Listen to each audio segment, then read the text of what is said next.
ચુંદડી ઓઢવાનું સ્વપ્ન મનમાંથી કાઢી નાખીને અમને તેજલ માટે ચુંદડી એ માયાને લગ્નના માંડવા સુધી લઈ જઈએ તો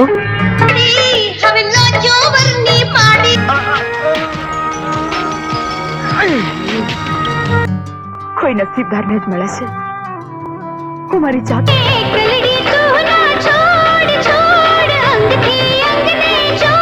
એક એવી ગુજરાતી અભિનેત્રી જેને નાની ઉંમરે કેમેરા સામે પહેલીવાર અભિનય કર્યો હતો, પરંતુ રસપ્રદ વાત એ છે કે ત્યારે તેમના મનમાં અભિનેત્રી બનવાનું કોઈ સપનું જ નહોતું. માત્ર એક અચાનક મળેલી તક, મમ્મીનો વિશ્વાસ અને ફિલ્મના સેટ પર આપેલો પહેલો ટેક, અને એ જ ટેક પિંકી પરીખની આખી જિંદગીનો રસ્તો બદલી નાખ્યો. પણ સવાલ એ છે કે પિંકીને ફિલ્મમાં આ પહેલી તક મળી કેવી રીતે, અને પહેલી જ વાર કેમેરા સામે ઊભા રહીને તેમને એવું શું કર્યું કે આખા સેટ પર તાળીઓ પડી. આજથી શરૂ કરીએ છીએ પિંકી પરીખની એવી સફર, જેમાં આગળ જઈને ગુજરાતી ફિલ્મો, સિરિયલ, થિયેટર અને રામાનંદ સાગરની દુનિયા સુધીના અનેક યાદગાર પડાવ આવવાના છે.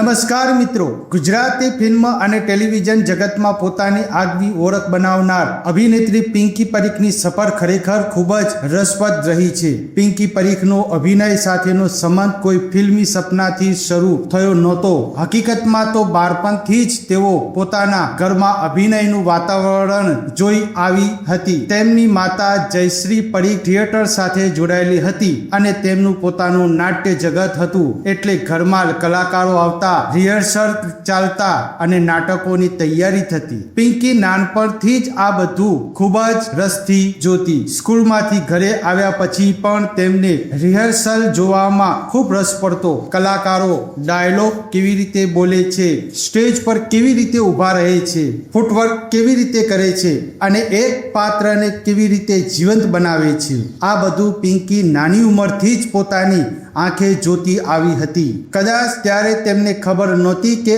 આ જ વસ્તુઓ આગળ જઈને તેમના અભિનયનો પાયો બનશે. પિંકીએ બાળ કલાકાર તરીકે થિયેટરોમાં પણ કામ કર્યું હતું. તરશો સંગમ નામના નાટકમાં તેમણે એક અંધ છોકરાનું પાત્ર ભજવ્યું હતું. તે સમયે તેઓ ખૂબ નાની હતી, પરંતુ આ પાત્રમાં તેમણે એવો અભિનય કર્યો કે તેમની સાથે કામ કરનાર સિનિયર કલાકારો પણ પ્રભાવિત થઈ ગયા. આ અનુભવ પછી પણ પિંકીએ ક્યારેય એવું નક્કી કર્યું નહોતું કે હવે મારે અભિનેત્રી જ બનવું છે. તેમના મનમાં તો કંઈક અલગ જ કરવાની ઈચ્છા હતી. તેઓ અભિનયને પોતાની કારકિર્દી બનાવશે એવી કલ્પના પણ કરતી નહોતી. પરંતુ જિંદગીમાં ઘણી વખત આપણે જે વિચાર્યું હોય તે નથી થતું, અને જેની કલ્પના પણ ન કરી હોય એ જ રસ્તો આપણને આગળ લઈ જાય છે. પિંકીના જીવનમાં પણ આવું જ કંઈક બન્યું. તેમની ફિલ્મી કારકિર્દીની શરૂઆત થઈ મહેંદી લીલીને રંગ રાતો ફિલ્મથી. આ ફિલ્મોમાં એક અભિનેત્રીનો રોલ હતો, પરંતુ કોઈ કારણસર તે અભિનેત્રી આવી શકી નહીં. જ્યારે પિંકીની મમ્મીએ કહ્યું કે આ રોલ પિંકી કરી શકે છે, શરૂઆતમાં ડાયરેક્ટરને લાગ્યું કે પિંકી હજુ ખૂબ નાની છે, પરંતુ તેમની મમ્મીએ કહ્યું કે એકવાર તેને બોલાવીને તો જુઓ. પિંકીને જ્યારે ફિલ્મ વિશે પૂછવામાં આવ્યું ત્યારે તેમણે પણ પોતાની રીતે વાત સ્પષ્ટ કરી હતી કે જો સારો રોલ હશે તો જ તેઓ કામ કરશે. પરંતુ મમ્મીએ તેમને સમજાવ્યું કે શરૂઆતમાં ઓળખ કોણ આપે, પહેલા કામ કરવું પડે, અનુભવ મેળવવો પડે અને પછી જ આગળની તકો ખુલે. આ વાત પિંકીએ સ્વીકારી અને પછી તેઓ તેમની માસી સાથે લક્કી સ્ટુડિયો હાલોલ પહોંચી. આ જ સ્ટુડિયોમાં પિંકીએ પહેલી વાર ફિલ્મના કેમેરાનો સામનો કર્યો. પહેલો ટેક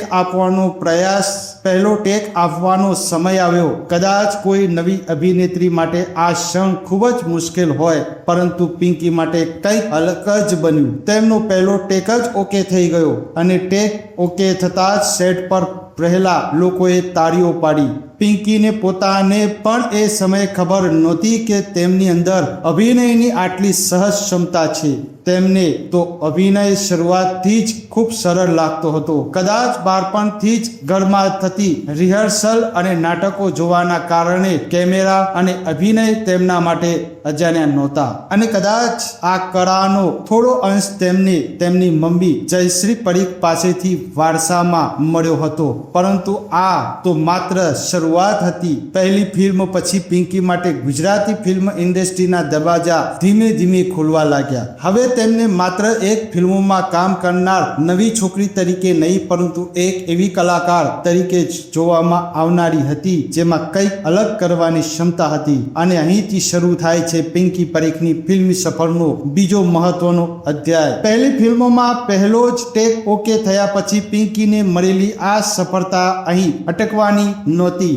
આગળ તેમને શ્રીદત્ત વ્યાસ જેવા જાણીતા સર્જકની ફિલ્મોમાં કામ કરવાની તક મળવાની હતી અને આ જ તક પિંકીની કારકિર્દીને આગળ લઈ જવામાં ખૂબ મહત્વની બનવાની હતી. પરંતુ શ્રીદત્ત વ્યાસે પિંકીમાં એવું શું જોયું કે તેઓ તેમના અભિનયથી એટલા પ્રભાવિત થયા અને ત્યાર પછી પિંકીને કઈ એવી ફિલ્મો અને પાત્રો મળ્યા જેના કારણે તેમને એવોર્ડ સુધી પહોંચવાની તક મળી. આ જાણવા માટે પિંકી પરીખની ફિલ્મી સફરના ભાગ 2 માં ચોક્કસ મળજો. જો તમને પિંકી પરીખની આ શરૂઆતની કહાની રસપ્રદ લાગી હોય તો વિડીયો પર લાઈક કરજો, તમારા મિત્રો અને ગુજરાતી સિનેમાના ચાહકો સાથે શેર કરજો અને કોમેન્ટમાં જરૂર જણાવજો કે પિંકી પરીખની સફરનો તમને કયો ભાગ સૌથી વધુ યાદ છે.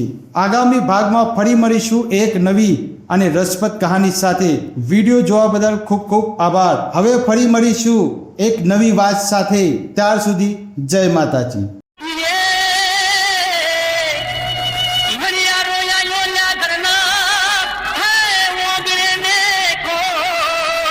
Yeah.